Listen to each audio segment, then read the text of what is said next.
ప్రభునందు ప్రియులారా, ప్రభు నామమున మీకు వందనములు.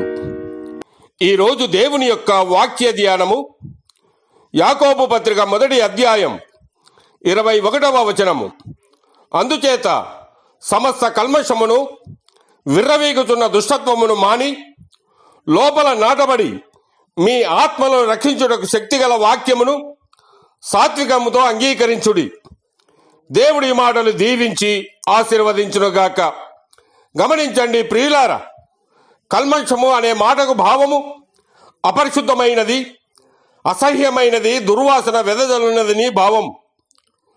మనలను ప్రభు అయిన యేసుక్రీస్తులో పవిత్రమైన పోలిక కలిగి విమోచించెను. ఎందుకంటే సత్కార్యముల యందు ఆసక్తిని కలవారినిగా ఉండవలనని ఆయన యొక్క ఉద్దేశము.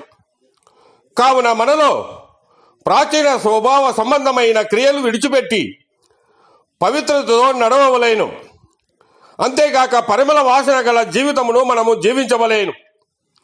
కొలస్సీయులకు రాసిన పత్రిక 3వ అధ్యాయము 8వ వచనములో ఉన్నట్లు మన నోట బూతులు, పోకిరి మాటలు విడనాడవలేను. పూర్వపు అజ్ఞాన దశలో ఉన్నట్లు అవి జరిగించుటకు గతించిన కాలము చాలును.